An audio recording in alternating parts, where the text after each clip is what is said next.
Good morning from Martinsville Speedway in quaint Martinsville, Virginia. You can't see this racetrack from Highway 220 that runs beside it, but race fans have been coming here since 1947. A doubleheader weekend. Kyle Busch will be participating in both races here in the NASCAR Sprint Cup Series and the Camping World Truck Series. Chilly, overcast morning here in Martinsville, Virginia. Weather will be one of the stories here today and tomorrow for sure. Sunday looks great. Let's take a look at the menu, let you know what's headed your way here on Speed. Camping World practice just underway. Sprint Cup practice, another Camping World practice, qualifying and trackside. Let's go atop the Speedway with Rick Allen, Phil Parsons, and Michael Waltrip. Well, thank you, Mr. Burns. Again, welcome for the Camping World Truck Series first practice. It's been a while since the trucks have been on the racetrack, but they are on the track now, and they're very thankful for that. The temperature just 52 degrees. It's been overcast. It has been raining in certain areas. They've got the track dry, and there are trucks on the track. So that is a great sign to see those trucks out there. Again, hello, everyone. Rick Allen, Phil Parsons, Michael Waltrip with you for both practices today from Martinsville. What are we going to see? I mean, we haven't seen trucks on the track for 3 weeks. These guys have been chomping at the bit. What are they going to work on? You know what I love? The difference between Atlanta and Martinsville. You know, we're in Atlanta 3 weeks ago. Same truck, same guys racing them. But when practice started at Atlanta, nothing happened. Yeah. Nobody rolled out there. Those guys were concentrating on saving their tires. They knew that that would be a premium at that racetrack. They felt pretty good about their setup, having raced at California before. But when they threw the green flag here at Martinsville, trucks just flooded to the racetrack and started making laps. And that's because the tires won't go away. That'll be part of the strategy that'll play out on Fox tomorrow when these trucks race. And these guys just need to get that setup down. They got to get it. It's technical here. They want to get their timing, their rhythm right, and they want to get that truck where they can drive it. And they also have a new right side tire here. Goodyear brought a new right side tire for both the Truck Series and the Sprint Cup Series. So these guys want to know how long that tire is going to last. It's a little bit softer, a little bit more grip, so they're wondering if it's going to wear out. Are they going to be able to run this whole race tomorrow on one set of tires, or are they going to have to change tires? So that's one thing they're going to be monitoring very closely in the garage area. And tires are going to be a big issue. Let's go down to the garage and Ray Dunlap. And guys, I think you've hit it right on the head. When we're over in the Cup garage, these guys have 17 sets for the weekend. But with the Camping World trucks, only 4 sets of tires. And Michael, you're right. In the past, they didn't go away. And Phil, you're right. There is a new right side tire. But what even adds to that more is the fact that the new rules in 2009 in this series say you can't put on tires and fuel at the exact same time. So the crew chiefs are going to learn a lot in this practice about what their strategy will be tomorrow afternoon. Now let's check in with Adam Alexander. And one driver we'll be watching this weekend will indeed be Kevin Harvick. He's always been successful here at Martinsville. He got a nationwide win here just a few years ago. And it's worth mentioning that nationwide crew because last weekend Harvick won his first ever nationwide race with his own team. He's excited about that, and that same group of guys here to fit the truck this weekend. We will see if the momentum, in fact, carries over, guys. Thank you very much, Adam. You see Kevin getting to his truck, and the caution comes out right away. We've got a spin at turn number 1. It was the 23 that got around Jason White. Oh, he got into the fence, too. Yeah, gunbroker.com Dodge has a little bit of left rear damage. I think that will be repairable, though. Yeah, that's just a sign of what you'll see tomorrow. Yeah. A start to the weekend for Jason White. No, they'll be both ends. Yeah. You'll have trucks messed up with both ends, front and rear. Again, first short track for the Camping World Truck Series of the 2009 season. It's been super speedways up to this point. So you threw out a good word earlier, Michael, timing. Obviously, this is a track where timing is very important. Technical, you know, anytime you've got to be precise, you have to get warmed up to it. Another thing that's a real challenge is your braking system. Use the brakes so hard. We heard them at Atlanta running wide open. Right. The brake was the last thing they were thinking about. Here, they use the brakes so hard that it's important to have a good balance between your front brakes and your rear brakes. I bet you that's what happened to Jason. He flew down into the first turn with his truck and got on the brakes, and those back tires got to hop and got locked up in the rear. And most guys really want to use as much rear brake as you can, because as you talk about, Michael, you use so much. Watch, this is another look at the bottom of your screen. You see, look like that's about the time that he would have got on the brakes. More than likely just locked up those rears, maybe wheel hopped a little bit and around that thing went. But the guys really want to utilize the rear brake as much as they can. So that's a fine line, that balance, and they're able to adjust that. They're able to adjust the bias between front and rear brakes, and they want to try to maximize the rears, but unfortunately, looks like Jason may have crossed that line a little bit. Yeah, and it's a braking package. You're right. The front brakes are predominantly what stop the truck, but you want to lean on them more, but you need those back ones to help you stop as well, or you'll burn those front ones off. You got to have all 4 brakes in order to be able to run a 250 lapper here at Martinsville. Jason White climbed out of the truck. They'll do work to that. 8 laps is the most anyone got on the track. We'll see him back on the track when we come back. Speed's presentation of NASCAR Camping World Truck Series practice from Martinsville is brought to you by Camping World, the official RV and outdoor retailer of NASCAR. Camping World starting their first season with the Truck Series here in 2009. Trucks back on the racetrack. Again, the 23 of Jason White brought out our first caution after a couple guys had got about 8 laps in. Now we see Mike Skinner on the racetrack, one of 2 drivers who's been to victory lane 3 times at this racetrack. Yeah, incredible. You see 25 career victories for Mike Skinner, 3 of those coming right here at Martinsville. You know, at Atlanta, we saw guys jump out there right away and go straight to the top of the board and spend the whole practice session in first spot. Yep. That won't happen here at Martinsville. As these guys get their trucks, get some laps on their trucks, get some heat in the tires, there'll be several different guys jump to the top of that list today. And Mike Skinner is the latest of those. Just ran a 20.415. He's actually tied with TJ Bell for the top spot right now. Well, he fixed that. Yeah, he decided the next lap I'll go a little faster. 20.340. But it didn't last long. Stacy Compton decided, well, I'll go a little faster. See, it's happening. We've got a few Toyotas up top there. Compton, Skinner, Benson, and Bell are top 4, all driving Toyotas. You know, they've won 5 of the last 6 races here. Well, how about the domination up to this point of this season with Toyotas? I mean, it's been Todd Bodine at Daytona and then Kyle Busch the next 2 races. All 3 races have been won by Toyota. Yeah, they've been very strong really since they came into the series. And right now, one of those guys in a Toyota is Todd Bodine. Ray, what's going on with Todd? Well, Phil, he had a little too much camber in the right front. He said he could feel that right away, and they confirmed it with tire temperatures. So Todd came to the pits. New sponsorship on that 30 this week with Whalen Engineering. But Mike Hillman said, we need to get about 15 laps on this thing to get a real good feel for what you've got underneath you. They did make a camber change on the right front. Camber, the tilting of the tire so that you get the most grip, especially on a flat racetrack like this. I would think that's pretty important. It's very important everywhere, and you want to put as much camber as you can in the front of that truck, because it is one of the big assists to getting it to make those left-hand turns. But Phil, you can't overdo it, or we talk about these tires being a little bit softer. That tire will go away in a hurry if you abuse one side of it or the other. Yeah, you try to tilt both of those tires in as much as you can at the top. The right front in at the top, the left front actually out at the top towards the inside pit wall. But if you lean on the inside of that tire too much, well, then you're going to wear it out, and then you're going to be in serious trouble. So that's another one of those balance things. You want to maximize the amount of camber that you can use, but you also can't go over that edge and wear it out. You know, and we always talk about a balance. Okay, I want more camber. Well, that'll make my truck turn better. It won't for long if we put too much, so they have to deal with that. At Atlanta, one of the biggest tuning tools they use at Atlanta are the shock absorbers. They have to balance those shocks, though. They want to hold the truck down to get a good aero platform at Atlanta, running over 180 miles an hour wide open. You want that truck held down so you got good aero. But then you compromise your mechanical grip if you have too much pressure holding that truck down. Your truck won't grip well mechanically. Here at Martinsville, we get to throw one of those away. We don't care about our aero platform. Aero's not big. We just want mechanical grip with our shocks. And so the crew chiefs, the shock guys, they're down there just trying to figure out, okay, what do I do to get ultimate grip with these shock absorbers? And you use some of those things right there too, those springs. We were looking at Colin Brown riding along with him around this racetrack. He was one of the teams that did some testing at Rockingham. They have a track that is similar to Martinsville. It's a paperclip shape. It's not exactly like this racetrack, but they said that the big thing they were working on was brakes. They wanted to make sure the truck could stop. Well, I went there the other day and tested, and it's amazing what Andy Hillenberg and the folks down there at Rockingham Speedway have done. They call it Little Rock. Yeah, and we're not talking Arkansas. We're talking down in North Carolina. But when you walk up to it, it looks visually, when you look at it, it looks more like Bristol. You think, man, this is a banked racetrack. And then you go driving down in one of those turns once and you figure out real quick that it's flat.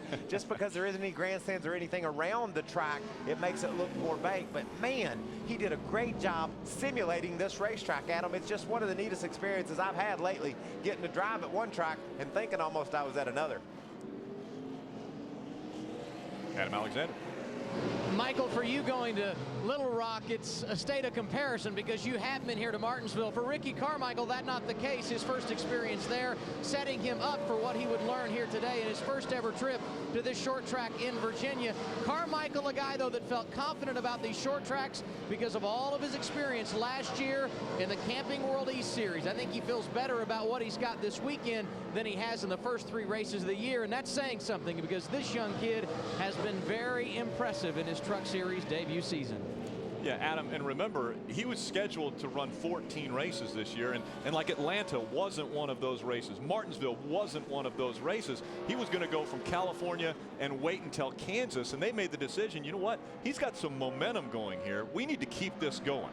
You know, I was talking to Andy Houston, who works with KHI down here and works with Ricky Carmichael, and he said that he really felt like Ricky was going to be better here than he has been. He's been really good thus far. He's run extremely well at all 3 races.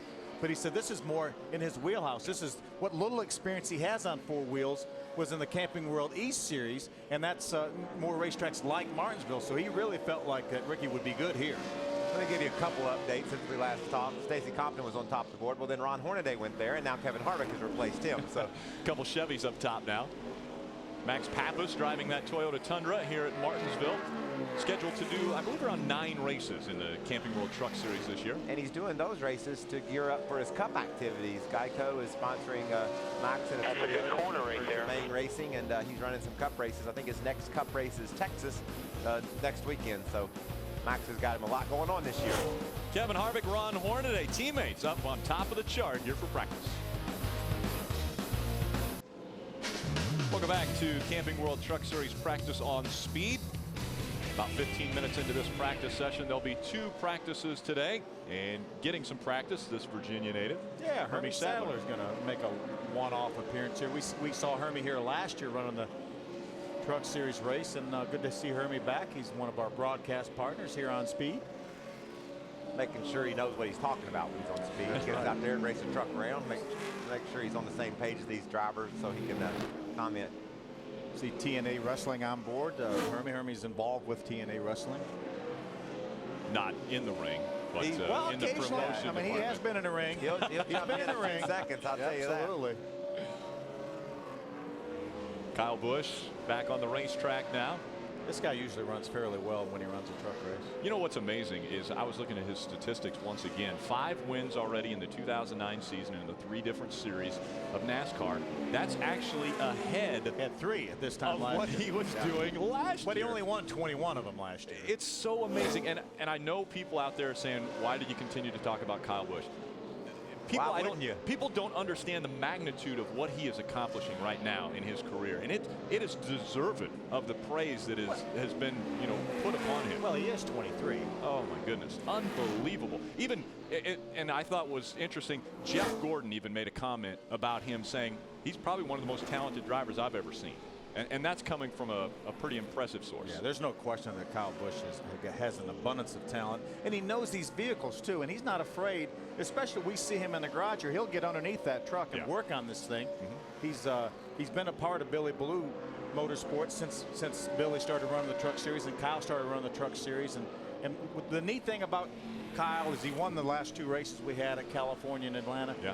And doesn't take a dime for driving this truck right here. Yeah, I think people miss that. I mean, he gets the villain tag a lot of the times as, oh, he's the bad guy. But at the same time, he really helps Billy Ballou out to keep his program going and be strong year in and year out by doing exactly that. Not taking any of the prize money. It all goes back to Billy. Well, whether you're cheering or booing from the grandstands, I guarantee you're watching him. You want to see what that kid's up to. And that's the highest praise I think a race car driver can look for. It doesn't matter when the green flag drops, what what team they're cheering for. You know, if you're the story, if you're the guy they're watching, if they're cheering for you or against you.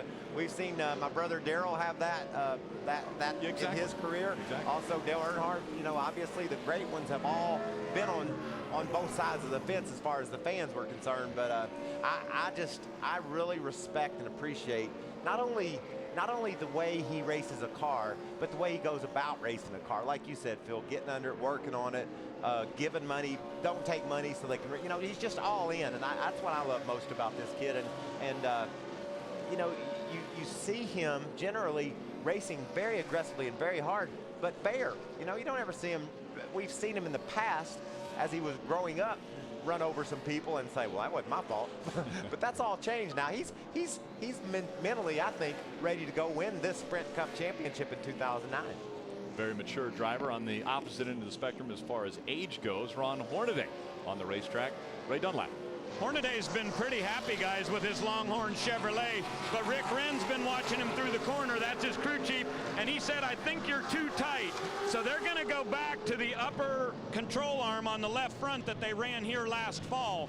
Wren had tried to make a little bit of a change, thinking that the new tire on the right side would make these trucks handle different, but Hornaday said it's really no different. So they'll change back the upper left control arm and see if that gets him rolling off of the corner a little bit better. He's been too tight coming off. And again, Ron Hornaday currently 4th quickest in this practice. Guy that's just ahead of him on the scoring chart, Johnny Benson in the number 1. He brings his truck back into the garage to have some adjustments made. Had a little bit of maybe a loose condition here going into 1. Over on the 47 truck right there. Got a little bit high entering turn 1, and that may have been why that thing back end kicked out on him a little bit, but Johnny did a nice job saving that truck. Now watch what Johnny does. He goes straight to the bit. He knows he's going to wind up in that position at some point tomorrow during the race. He said, we need to adjust. We got to work on this truck. I can't be hanging out of, you know, if I try to go high once. Again, our defending series champion for the Camping World Truck Series, Johnny Benson, currently 12th in the point standing. We'll be back with more practice on speed. In the game of Bull Run, there is no mercy, only strategy and a little bit of luck. And this Thursday, Team Avalanche's luck runs out.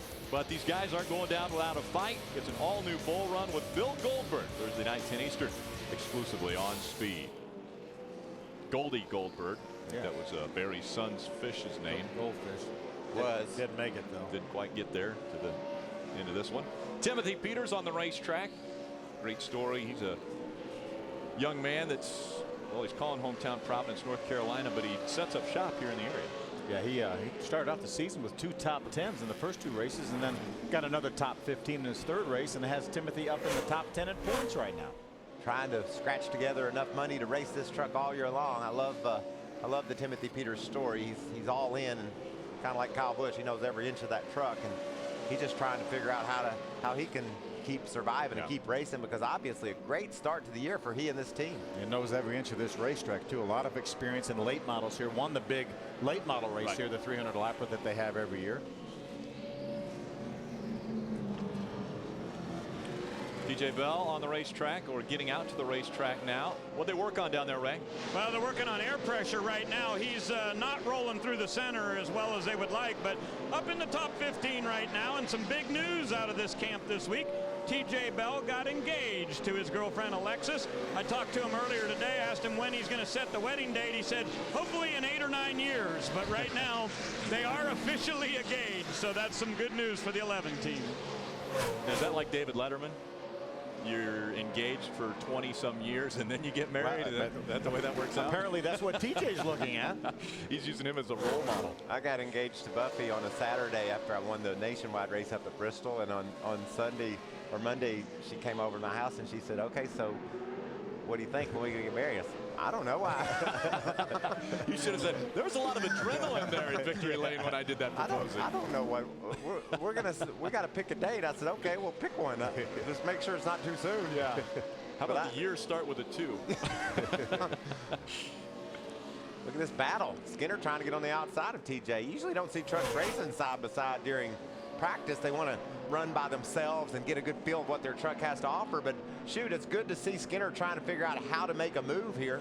He can put his truck into positions that he might simulate where he's going to be tomorrow. Going to try to dive in on the inside of TJ. Make a little bit of room there. TJ doesn't battle him too hard for that spot. Yeah, TJ gave him room. His spotter said, hey, Skinner's looking on the inside, and TJ stayed up. No sense battling for space on the racetrack right now. When you tune in tomorrow, it won't be like that. No, they won't be doing that. Won't be so nice.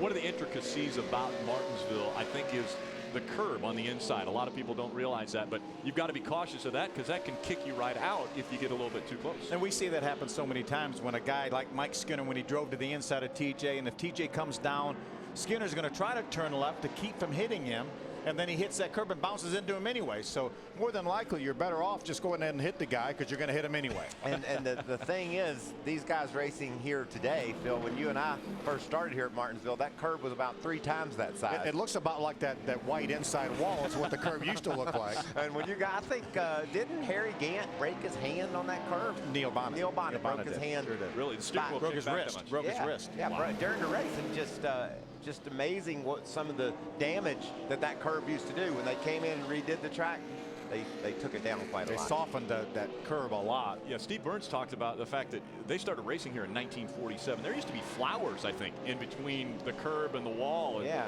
So they've done a few transformations to this racetrack. They've done quite a lot when you think about what all's happened here at this great speedway over the history of NASCAR. I remember when I was young coming and watching Michael race here. Really? You know, when they had the flowers and the duck pond over here off of turn 3 and 4. Still the train track was there, right? Just off the back train stretch. was right off the back stretch. Yeah. We've been But there were debating steam engines then, right? When he was running? I think so. There might have been. Yeah. We've been debating how many years ago that was here today.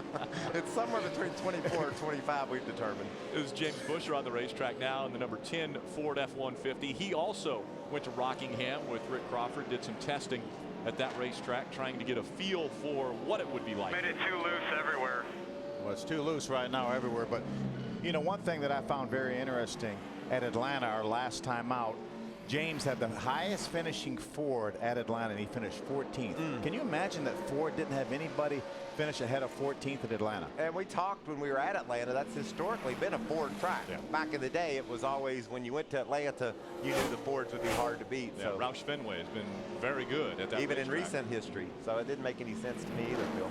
Kevin Harvick now on the racetrack, trying to get a feel for that number 2. Adam. And Ricky is one of 3 KHI trucks here this weekend, and this particular vehicle, brand new. In fact, it was just a thought about 3 weeks ago. They built the truck, brought it here, and he's been very satisfied. A little bit loose, they just tightened it up, but Ernie Cope says we're going where we need to go. 17 laps on this truck, and he's second on the board. I think that's pretty impressive. You know, back in the day, you know, when you build a new car or a new truck, you really didn't know what you had pretty much till you got to the racetrack. But now these things are so scientific that they know exactly what they're going to have when they get to this racetrack. And there's no secret that truck is wicked fast like it is because they know coming here what they have. And it's beautiful, too. It really is. Good looking truck. Bounty on the hood for Kevin Harvick, currently second in the standings. Speed's coverage of NASCAR Camping World Truck Series practice from Martinsville is brought to you by Honda Generators. Honda, the power of choice. And by Super Clean cleaning products, not just clean, super clean. Second caution of the day has come out, and it was Ricky Carmichael getting a little bit loose in 3 and 4, got it turned around. Let's ride along with him. Yeah, we're going to catch Ricky as he entering turn number 3 here. This is the middle of the backstretch. Gets in pretty good, gets to the center, and then just the back end just kicks out a little bit. About the time he was ready to get back in the throttle. Okay. Hang on, they still ain't throwed to caution. I don't know why. Just sit here. You can see right in the center of the corner, the back end kicked out, and then once it kicked out, it just snapped around. Well, and that's all about momentum, Phil. He was trying to carry as much momentum through the center of that corner as he possibly could, and he just overloaded those back tires and it stepped out. Adam Alexander, what's he going to learn from this incident?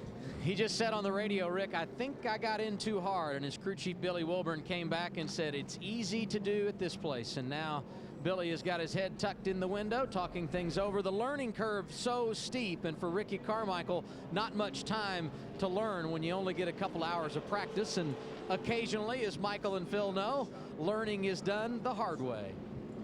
we just had a great shot there of what he was doing in that truck and probably what they were talking about. Yeah, that's the brake bias adjuster right there, and I'm sure he came in there and said, you know, maybe I got in the corner a little bit too hard. Maybe the back end swung out, and Billy Wilburn, I'm sure said, put a little more front brake in that, like we were talking about that balance. So that's what that knob was. That's how the driver can adjust the bias from front to rear, and he looked like he probably put a little more front brake into it. Well, and that's that give and take thing that we talked about with the shock absorbers at Atlanta. You got to consider aero and mechanical grip. Here, you can crank more front brake to it to keep it from getting loose on entry, but then that's going to make it want to push a little bit in the center if you get on the brakes too hard. The front tires are doing too much of the work then. So like you said, Phil, it's a real delicate line they try to walk with many different parts and pieces, tuning tools that they use on this truck, on these trucks.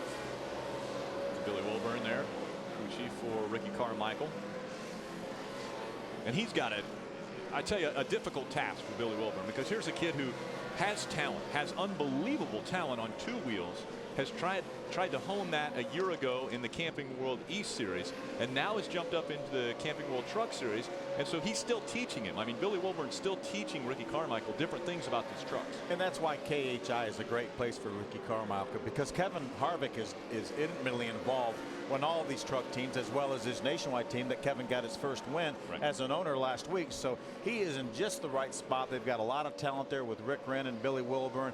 They've got Ernie Cope, obviously Kevin's nationwide crew chief, who is working with Kevin's truck now. So they're all in there together, and there's a lot of talent within that KHI, and then that's what a tremendous opportunity for Ricky to get with an organization that he can learn from. Brian Scott taken to the racetrack in that number 16. Currently 9th on the practice chart. 35 trucks have been on the racetrack. There are 36 here. So when we start the field tomorrow afternoon, it will be a full field once again. Brian doesn't have a lot of local knowledge here, but his crew chief sure does. Jeff Hensley is the crew chief on that truck right here. He's won here with Mike Skinner, and Jeff really knows this racetrack. So much history here for the Hensley family. His cousin Jimmy ran so well here, and really so well everywhere, but it's great to see Jeff here back home. I was talking to him this morning, and we were talking about obviously a threat of rain this weekend. He said, well, I live 5 minutes from here, so if anybody could withstand the rain here, if we get it, it'll be Jeff. Yeah. Brian Scott, we touched a little bit on him. What a great finish to the 2008 season, and he's really kept that momentum going. Currently 14th in the points.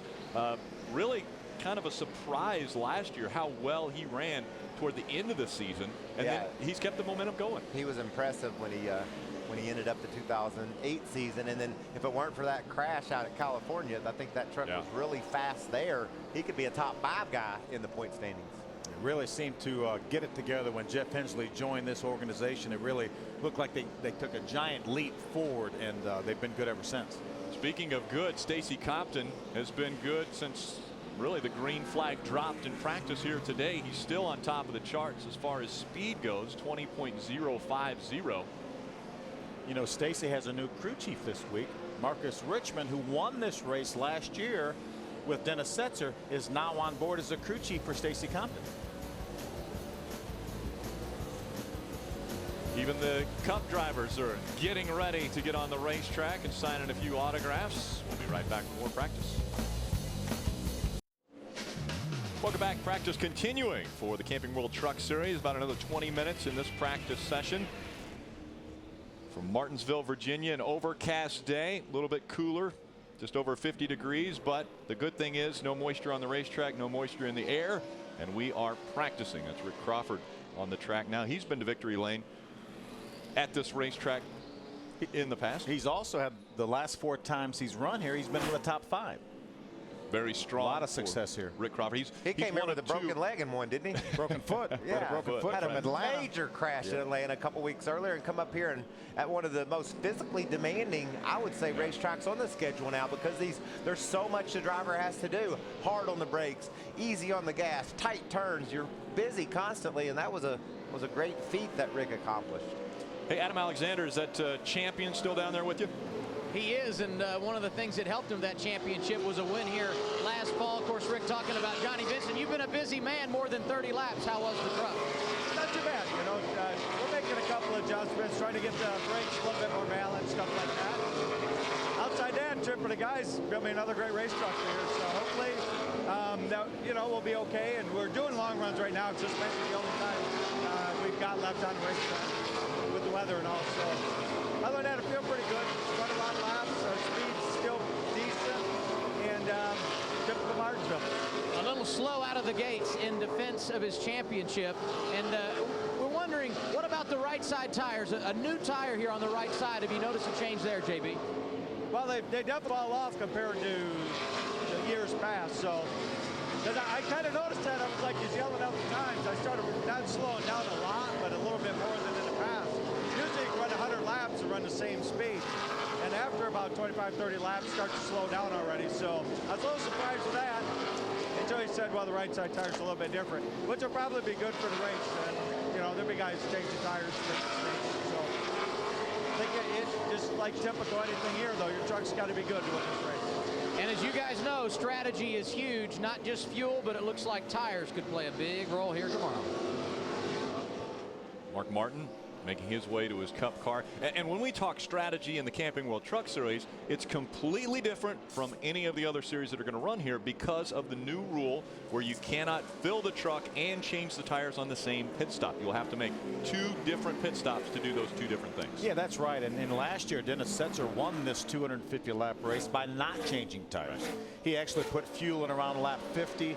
We had a lot of caution laps, over 80 caution laps, and he was able to run this entire race on the same set of tires. As a matter of fact, his fastest lap of the race was around lap 200. Right. With 200 laps on those tires. So that's why the strategy, and that's why I was interested to see what Johnny said about these new right side tires here. If they're falling off more, we may see some tire changes come tomorrow. Pit strategy will again play into it here at Martinsville. We'll be right back. Stay with us right here on Speed. This is what's coming up for the remainder of the day. Cup practice following us. Then the Camping World Truck Series back on the track at 1:30 for their final practice. Qualifying at 3:30 for the Cup race on Sunday. And trackside will round it out at 7 o'clock. Want to stick right here for the Advanced Auto Parts. Whoa! Turning. Did you see Brian Scott completely sideways? He just about knocked our menu right off the screen. he kept the wheels turning. Here's Terry Cook. I was reading this week when they were talking about Jim Harris, who owns this truck as well as the 24 of David Starr.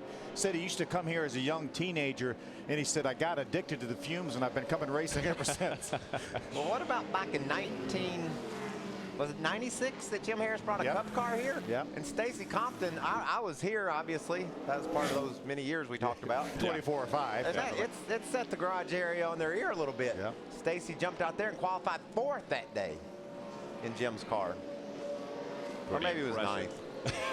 I thought it was 4th because Russell doesn't have very good handwriting. You talk about Stacy Compton. Let's go down to Ray Dunlap. Well, thank you, Rick. A lot of conversation between Stacy and his new crew chief, Marcus Richmond. They just made a big spring change in the left rear, and all of it has to do with that new right side tire, as Phil was saying. I just asked Marcus how he thinks it'll affect the strategy tomorrow afternoon. He said it'll have a huge effect. He says, I'll bet we'll pit 3 times tomorrow. Tires are going to make a big difference. 3 times. That'd be interesting. Yeah. Because we got all these rules now. Take a look. This is the entrance to pit road. Yeah, and that orange square there looks like a cone. It usually simulates a cone. It simulates a cone because it usually is a cone there. And that's the commitment line. And typically, at all the racetracks we go to, there's a cone there, and you have to have all 4 tires inside of that cone. And the cone is right over there just by that camera platform. And this is the first pit stall right here.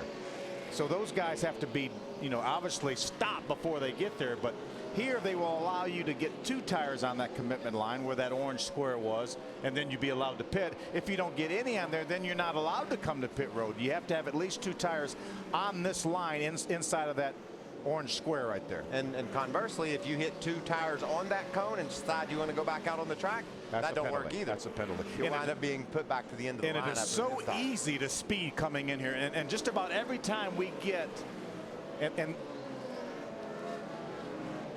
that is the commitment line we're being told right here. That the one with the orange square is the speed line. The first speed line where they start measuring pit road speed, and it is so easy we've seen so many guys get busted for speeding on that first segment of pit road here. Yeah, 2 tires need to be on that white line back there, but that is the first speed line right there.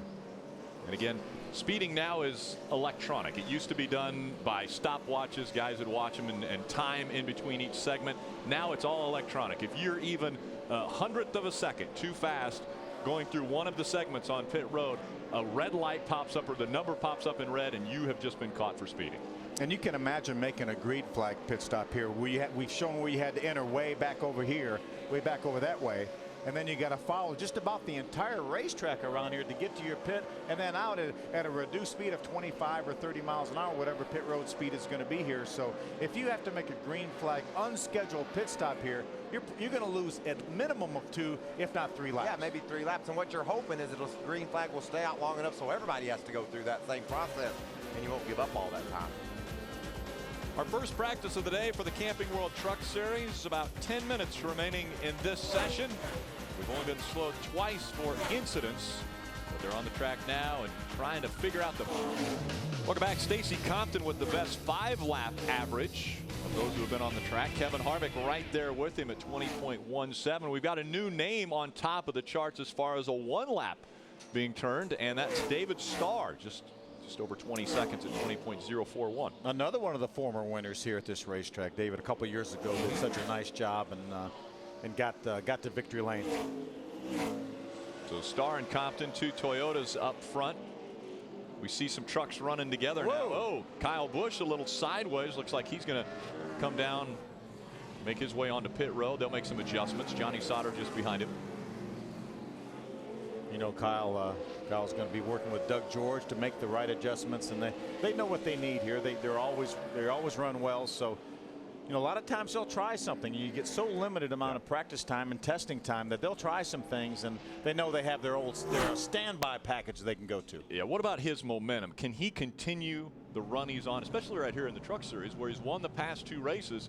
Can he make it 3 in a row? Well, he continued his run from last season to this year, so I'm assuming he can do it a couple weeks later. Absolutely, he can do it. Yeah, Chad McCumbee taking a look at the computer monitors. Look at our practice times. David Starr was the fastest, and that happened very late, actually, on lap 33 for him. So picking up the speed late in this practice session.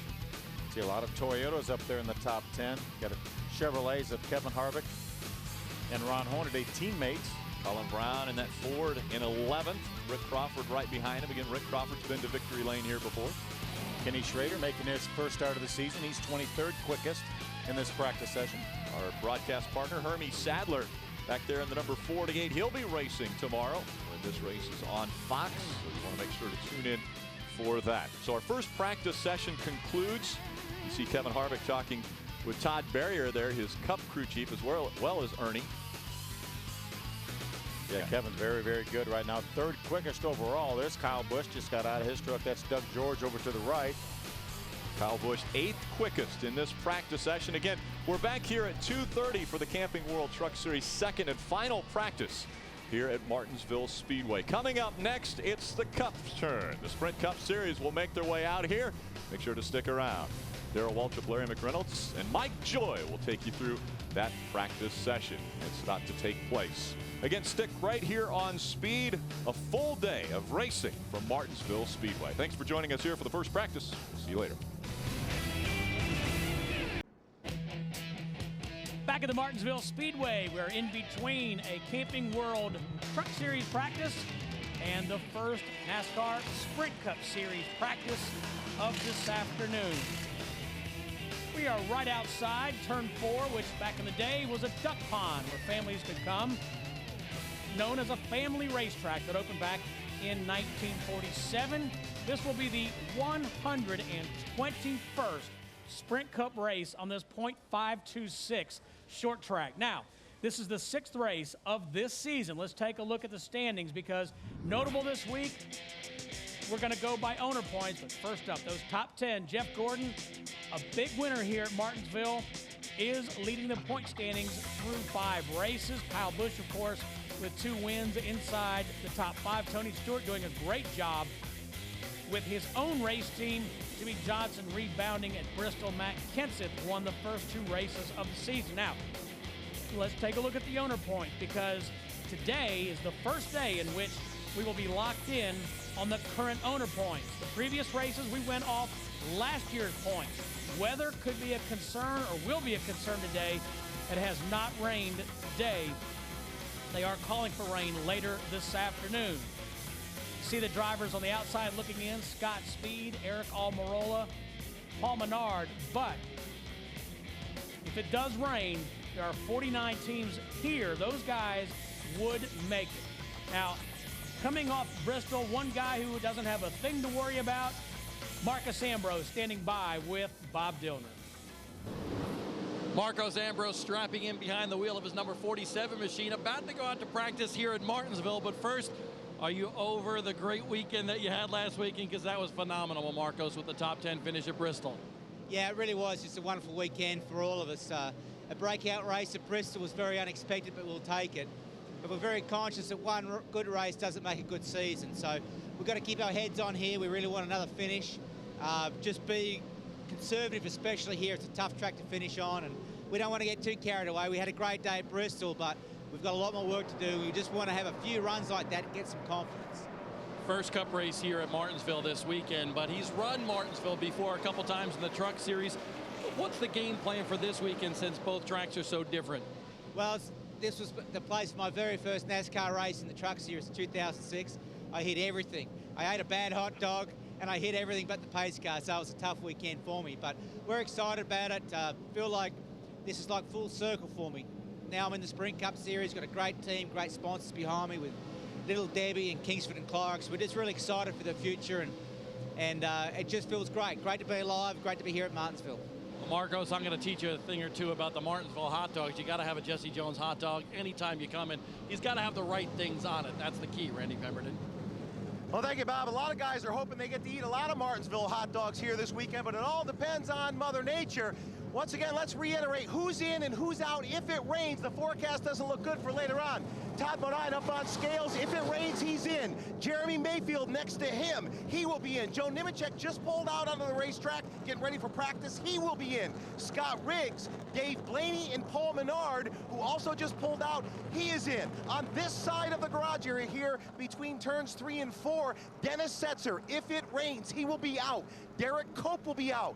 There we have Tony Raines back here sitting down. He will be out as well. Sterling Marlin also in the Miccosukee, I should say, machine over here. He would be out as well. Sterling, getting ready to make your 43rd start here. I know that you want to be able to practice and get qualifying in. You have to do it. Yeah, we do. We're looking at the rain, and it's probably going to be here by the time we're getting ready to start qualifying. So we went to Little Rock the other day in Rockingham and a little Martinsville, and run really good. I think we got a real good car for here. I love this track. It's a lot of fun, and I always enjoyed racing here. The fans are great, and hopefully we can get qualified in. Okay, good luck to you here this afternoon, Sterling. Sterling Marlin looking to hit it on practice and then get lucky, Steve Burns, with Mother Nature. Boy, some of these guys looking at the sky saying, I hope it rains, and guys over on this side, Steve, they don't want it to. They want to get qualified here today at Clay Earl's half mile. And Randy, we should mention too, just in the sake of, or for the sake of being honest, this is a big weather system, so when it does hit, it's going to be around for a while. Yeah, no question about it. They're saying once it comes, Steve, we're pretty much going to be a wash for the day, and we're also concerned a little bit about tomorrow. So when you start talking about the guys that are looking at this race a little bit differently, want to get some practice in on this flat track, as you heard Sterling say, they went to Little Rock to try to get tuned up for Martinsville. A lot of these guys up at the other end of the garage area did the same thing. The only way to do that and back up your information from the Little Rock is to be able to go out there and do some practicing. They're getting ready to go out on the track here in just a few moments. All right, thank you very much, Randy. Let's take a look again at the go or go home situation. And just to clarify, there you see the list of drivers, the ones who would not make this race if in fact qualifying is rained out: Sterling Marlin, Tony Raines, Dennis Setzer, and Derek Cope. The other drivers are safe if in fact qualifying is rained out. 47 teams here for 43 positions. We will continue to keep you updated on the weather, and of course, NASCAR Sprint Cup Series practice is next here at Martinsville. We'll throw a topside to Mike Joy, Larry McReynolds, and everyone's favorite Shankopotamus, Darrell Waltrip.